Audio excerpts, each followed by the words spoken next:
Electioneering has started for the crucial assembly elections in Meghalaya to be held in the month of February. We are reporting from ground zero in Meghalaya. In fact, Meghalaya is a northeastern state which is tucked between Bangladesh and Assam, and since 1976 there have not been any government which has got a full majority in Meghalaya Assembly, and not two chief ministers been able to actually complete full term. So Conrad Sangma is one chief minister who has been able to complete full term in office while he led a coalition government of 6 different parties. In 2018 Meghalaya elections, Congress, which was ruling the state all this while, actually emerged as the main party, as winning 21 of the 60 seats. But Congress could not cobble up number to cross the magic figure of 31, and there at that point of time BJP, and more so BJP's northeast strongman Himanta Biswa Sharma, actually helped NPP to cobble up numbers. NPP, the National People's Party, led by Conrad Sangma, the party formed by his father, late P.A. Sangma, that party along with UDP, which is largely, it has strongholds in Khasi Hills region.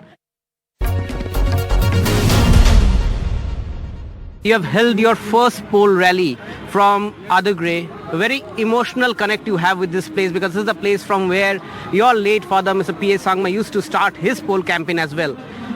Tell us about what are the issues with which NPP is going to the voters once again.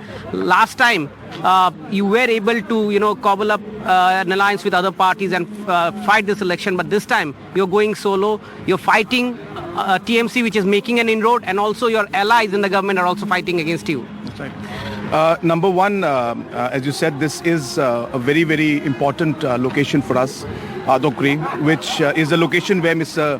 late P.A. Sangma ji used to always start his election campaign from. So it's a tradition that we follow, and I'm happy that we are continuing that tradition. Number two, this election, the issues are very different. When we were in the opposition earlier, we had to show the vision that we wanted to bring for the people in the state. But this time, we are already moving forward with the vision and the foundation we have laid in the last 5 years, and showing the people of how we have changed things in the past 5 years and how we will further take things in the next 5, in fact the next 50 years. Talking about our own coalition partners, we have always been clear with all of them that we will always fight elections on our own terms, and post-election we will review the scenario and then decide on how we'll move forward. Trinamool Congress is eyeing Meghalaya. They are a national party from West Bengal. You are a national party from the northeast. How do you see this Trinamool Congress entrance into Meghalaya politics? They have attacked you and your party, saying that your government is a proxy government of the BJP. Number one, you see, the TMC is a political party which does not have a base in Meghalaya. And therefore, it's going to take a long time for them to be able to establish themselves and really for the people to accept them. Number two, it is the old players who have come into their fold. And as I said, they also are in a divided house. And therefore, these players who are there now, or these leaders who have joined them, are people who in the last many years had the opportunity in a different form, and not in TMC but as Congress, to work for the people, and they were not able to deliver. And therefore now coming into TMC does not change much of the circumstances. But if you look at the past, and if you've seen the way the situation has gone, the NPP has always stood up in any situations that we have faced. If you recall, a long time back, even when there was a situation of the CAA, it was the NPP that took the stand, even though we are in coalition with the BJP, because we believed that we need to stand for the people at that time. And we stood and we discussed with the BJP and the NDA, and we got things resolved in an amicable manner. I was very clear in my speech that I have the greatest and the deepest respect for Mamata Banerjee. And the reason is because the kind of respect that she had shown our leader, we can't forget that. So I have nothing against her, and I have deep sense of respect for her. But when it comes to politics and election and governance, the stand that the TMC has taken during their assembly election of how the national parties like the Congress and the BJP are national parties, and they don't understand, they're outsiders. They don't understand the issues of West Bengal. Similarly, on those same lines, in Meghalaya, the TMC is an outsider party right now. They don't understand the issues. We have our own political parties out here. We have been, running the government for the past 5 years out here. We understand the issues that are there, which TMC might not be able to understand. So therefore, they are an outsider party. There's nothing to hide about that. And it will take time, as I said, for them to establish themselves as a party that is understands the issues of Northeast and Meghalaya specifically. Your alliance partner UDP and BJP to some extent in the run-up to the elections some of them have raised issues of corruption in the coalition government. So how do you respond to that? Because they were your partners in the government. See, I have believed rather that as a leader of the coalition, I have to take responsibility no matter what. And I take responsibility, whether it's for the developments that are there, that have taken place, or for any kind of allegations that take place. In all these allegations, it's very easy to make allegations by them. So they have made those allegations, and we've always told them that, look, let us know where the situations are. And if there is something that is there that's going wrong, we are ready to take action. Whenever there is any issue, we've been very free and open to put up judicial inquiries. I think we must have put the maximum judicial and independent inquiries in any government, because we wanted to make sure that we are transparent and we allowed people to come to know what is the truth. And therefore, there's nothing to hide from our side. So it's easy to make allegations, but we have responded to it by ensuring that we come out with all the facts and figures so that everything is clear and transparent to the people. Solving the decade-old boundary dispute with Assam has been one of your core agenda, but it seems because of the last incident in Mukro village, it seems that this has put you and your party in a back foot.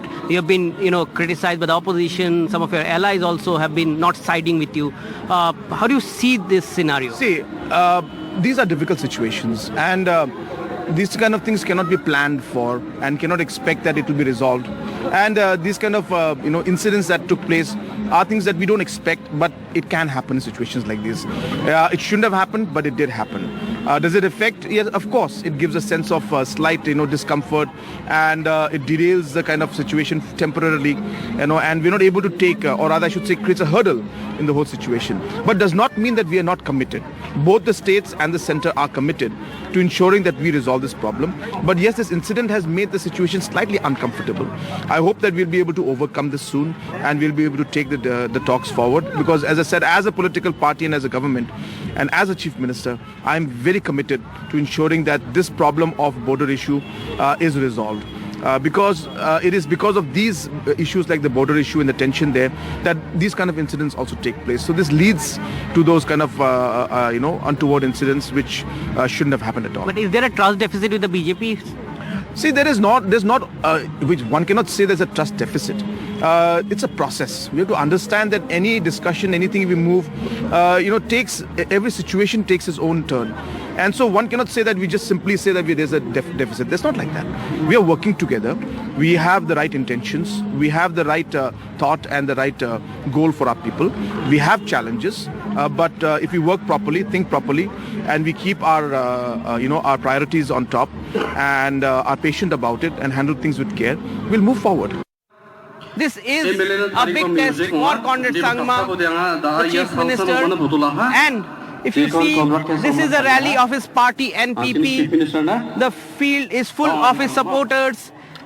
Conrad Sangma and his party actually carries the legacy of P.A. Sangma, one of the tallest leaders Northeast has ever produced. But this time, the issues at ground zero are that of unemployment, lack of development. These are the issues the opposition is actually talking about. But another issue which is very important is actually the border talks with Assam, more so after the incident at Mukro village where 6 villagers of Meghalaya were killed in firing from Assam side. And after that, the opposition, particularly the TMC, has been saying that Conrad Sangma is a weak chief minister. The charge is that if there is a proxy BJP government in power in Meghalaya, this is a charge that Mr. Sangma will have to counter in his election campaign. From North Garo Hills, Sanjay Chakrabarti, Ratneep Chaudhary for NDTV.